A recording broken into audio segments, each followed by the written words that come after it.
శివోహం భక్తి ఛానల్కి స్వాగతం అండి. అందరికీ నమస్కారం. కార్తీక పురాణం 11వ అధ్యాయం మంథరుడు పురాణ మహిమ. ఓ జనక మహారాజా, ఈ కార్తీక మాస వ్రతము యొక్క మహాత్యమును గురించి అనేక ఉదాహరణలు చెప్పియుంటిని. ఇంకనూ దీనిని గురించి ఎంత చెప్పినను తనివి తీరదు.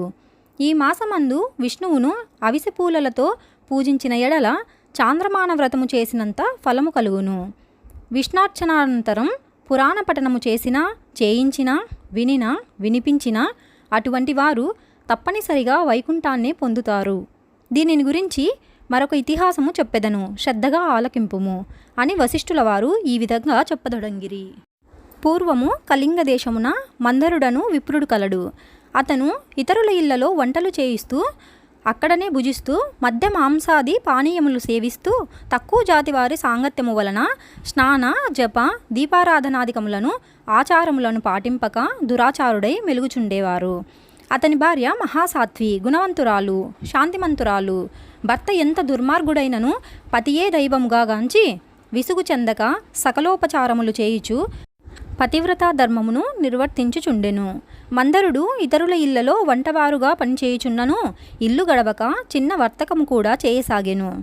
ఆఖరికి దాని వలన కూడా పొట్ట గడవకపోవుటచే దొంగతనములు చేయుచు దారి కాచి బాటసారులను బాధించి వారి వద్ద ఉన్న ధనమును వస్తువులను అపహరించి జీవించుచుండెను. ఒక దినమున ఒక బ్రాహ్మణుడు అడవిదారిన పోవుచుండగా అతనిని భయపెట్టి కొట్టి ధనము అపహరించుచుండగా అక్కడకు మరొక కిరాతకుడు వచ్చి ధనాశచే వారిద్దరినీ చంపి ధనము మూటగట్టుకొని వచ్చుచుండెను. సమీపమందున్న ఒక గుహ నుండి వ్యాఘ్రమొకటి గాండ్రించుచూ వచ్చి కిరాతకునిపై పడెను. కిరాతకుడు దానిని కూడా చంపెను. కానీ ఆ పులి కూడా తన పంజాతో కిరాతకుని కొట్టియుండుట వలన ఆ దెబ్బకు కిరాతుడు కూడా చనిపోయెను. ఈ విధముగా ఒకే కాలమున నలుగురు 4 విధముల హత్యలు చేసి చనిపోయినందున ఆ నలుగురు కూడా యమలోకమున అనేక శిక్షలు అనుభవించుచు రక్తము గ్రక్కుచు బాధపడుచుండిరి. మందరుడు చనిపోయిన నాటి నుండి అతని భార్య నిత్యము హరినామస్మరణ చేయుచు సదాచారవర్తిని అయి భర్తను తలుచుకొని దుఃఖించుచు కాలము గడుపుచుండెను. కొన్నాళ్లకు ఆమె ఇంటికి ఒక ఋషి పుంగవుడు వచ్చెను.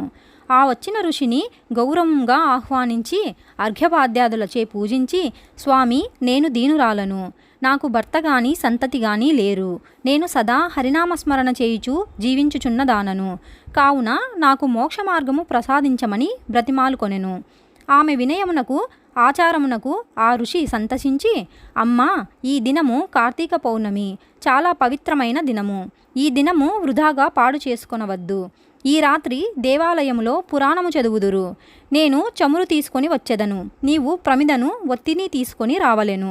దేవాలయంలో ఈ ఒత్తిని తెచ్చిన ఫలమును నీ వంతుగా కొనుము అని చెప్పిన తోడనే అందుకు ఆమె సంతోషించి వెంటనే దేవాలయంనకు వెళ్ళి శుభ్రము చేసి గోమయంతో అలికి ముగ్గులు పెట్టి తానే స్వయముగా ఒత్తి చేసి 2 ఒత్తులు వేసి ఋషి తెచ్చిన నూనె ప్రమిదలో పోసి దీపారాధన చేసెను. అటు తరువాత ఇంటికి వెడలి తనకు కనిపించిన వారినెల్లా ఆ రోజు రాత్రి ఆలయమందు జరుగు పురాణ కాలక్షేపమునకు రమ్మని చెప్పెను. ఆమె కూడా రాత్రి అంతయు పురాణమును వినెను. ఆనాటి నుండి ఆమె విష్ణు చింతనతో కాలము గడుపుచు కొంతకాలమునకు మరణించెను. ఆమె పుణ్యాత్మురాలగుట వలన విష్ణుదూతలు వచ్చి విమానమెక్కించి వైకుంఠమునకు తీసుకుని పోయిరి. కానీ ఆమెకు పాపాత్ముడైన భర్తతో సహవాసము వలన కొంచెము దోషముండుట చేత మార్గమధ్యమున యమలోకమునకు తీసుకుని పోయిరి.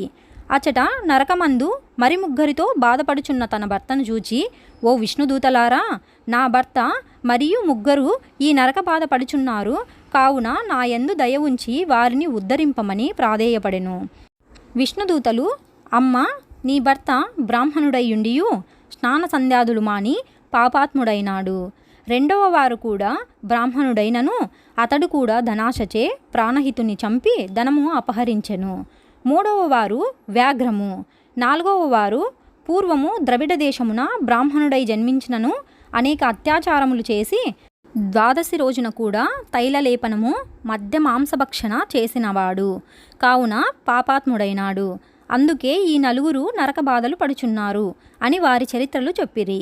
అందులకు ఆమె చాలా విచారించి, ఓ పుణ్యాత్ములారా, నా భర్తతో పాటు మిగిలిన ముగ్గురు కూడా ఉద్ధరింపుడని ప్రార్థించగా అందులక దూతలు, అమ్మా, కార్తీక శుద్ధ పౌర్ణమి నాడు నీవు ఒత్తి చేసిన ఫలమును వ్యాఘ్రమునకు, ప్రమిద ఫలము కిరాతకునకు, పురాణము వినుట వలన కలిగిన ఫలము ఆ విప్రునకు దారపోసినచో వారికి మోక్షము కలుగునని చెప్పగా అందులకామె అలాగే దారపోసెను.